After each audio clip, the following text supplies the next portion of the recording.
Oh gosh, let's dive deep into some earth-shattering drama involving Queen Bey herself. And trust me, what you're about to hear will have you questioning everything you thought you knew about the music industry. We're not in a fair fight. Mm-hmm. We're already outmatched and out at all points. I was really curious as to how much she knew musically. I threw out another name of somebody we both love. I said, Michael, no, she on our level too. He said, no, she isn't. She takes lessons. Y'all, I am literally shaking right now. Did Katt Williams just drop the bombshell of the century? Did he seriously just expose that both Prince and Michael Jackson, yes, you heard that right, had some serious issues with Beyoncé? And wait, was she actually the target of Prince's legendary shade all along? I cannot even process this. I am a musician. I don't sample, you know. It's not Memorex. I go on stage and my microphone is on. Listen up, because Katt Williams did not hold anything back. He went all in, claiming that Beyoncé's incredible rise to superstardom was nothing but pure manipulation, and apparently it had both Prince and MJ absolutely livid behind those velvet curtains. And here's the thing, Katt and Prince weren't just industry acquaintances, they were like besties, so you know this tea is piping hot. A high thinker and a guy that was always 30 steps ahead of whatever the curve was. Now let me break this down for you because the drama is just too juicy. What in the world could Queen Bey have possibly done to get these legendary icons so pressed? Because honey, in this industry, there's always more layers than a wedding cake. And speaking of layers, let me tell you something that will make your jaw drop. Michael Jackson, the king of pop himself, once threw the shadiest shade at Beyoncé, saying, "She takes lessons, she ain't that good. I am deceased." Like, can you even imagine someone saying that about the Beyoncé we know today? But hold on to your wigs because it gets even spicier. Prince had his own, let's call it, interesting dynamic with Bey. He offered to teach her piano and acted all shocked. Shocked, I tell you, that she even knew anything about music. The way he delivered that backhanded compliment, pure art. Both these iconic legends had their own very specific thoughts about Beyoncé's talent, and trust me when I say it wasn't exactly a love fest. I was really curious as to how much she knew musically. Now let's dissect this drama like the gossip scientists we are. When MJ dropped that "she takes lessons, she ain't that good" comment, baby, that wasn't just shade, that was a total solar eclipse. Coming from someone who practically invented modern pop performance, this was basically him saying, "Sorry, sweetie, but you're shopping in the bargain bin while I'm couture." And Prince? Oh, honey, pour yourself something strong because this tea is bitter.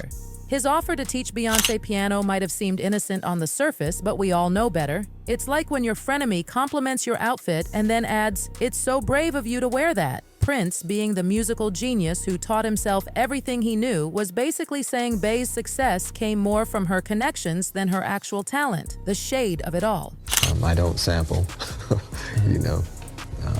It's not Memorex. I go on stage and my microphone is on. Let's talk about Prince's legendary comments on sampling because this is where it gets real. When he came for artists using samples, he might not have mentioned names, but honey, we could read between those purple lines. Remember Crazy in Love? That Chai Light sample that had everyone dancing? Well, Prince was basically saying, if you can't create something completely new, maybe you shouldn't create at all. The level of shade is giving me a sunburn. And speaking of sampling drama, we absolutely must discuss the Kelly situation. She did not just speak up, she spoke out when Beyoncé sampled Milkshake without permission. The way she dragged everyone involved, Emmy-worthy performance. And darlings, this wasn't a one-time situation. Our Queen Bey has faced quite a few, let's call them creative inspiration accusations over the years. But wait until you hear about the Janet Jackson situation because this feud is juicier than a Georgia peach. This rivalry has more layers than my grandmother's lasagna, and trust me, that woman could cook. Some say it all started when people began comparing Beyoncé to Janet in the media. And isn't it interesting how Bey's stars seemed to shine brightest right when Janet was dealing with that Super Bowl drama? In this industry, timing is everything, darlings. And she missed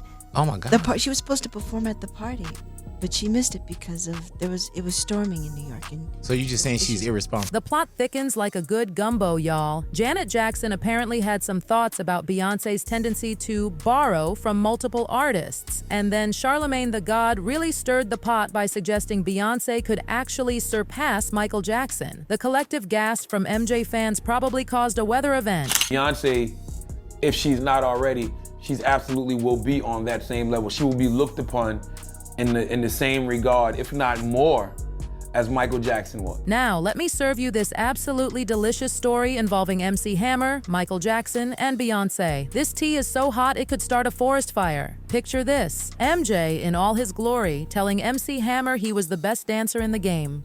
You know you're the greatest dancer ever.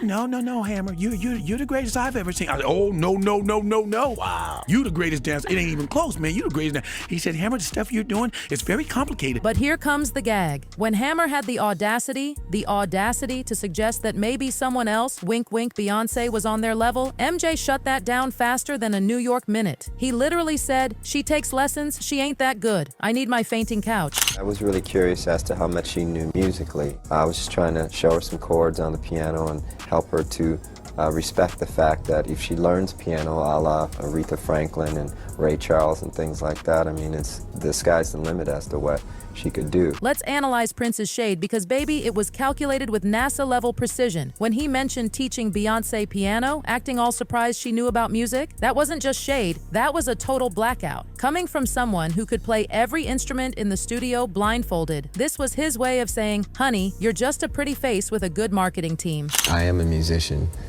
I don't sample, you know.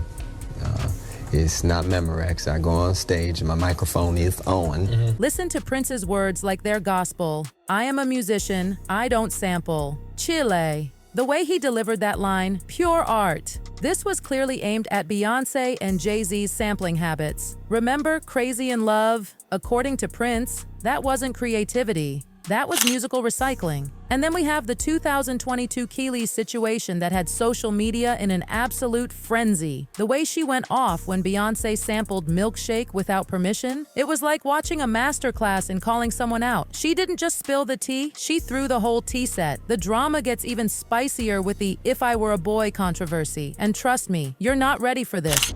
If I were a boy.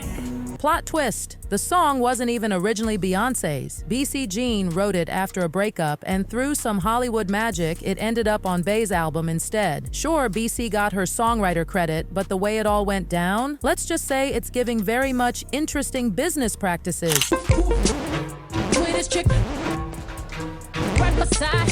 And the countdown video situation? Honey, when Beyonce claimed she was just paying homage to Anne Teresa de Keersmaker's work, that wasn't homage. That was a straight-up copy and paste. Even Anne Teresa had to speak up and say, hold up, wait a minute. I wrote all the lyrics. She helped put a lot of the melodies and harmonies together. Oh, but lyrically, damn, Neil. Yeah. I wrote this for all of the women out there. Remember that time Beyonce stood in front of thousands of fans and claimed she wrote Irreplaceable for all the women out there? Well, Nayo said, not today, and spilled the real tea in 2011, revealing he was the actual mastermind behind those iconic lyrics.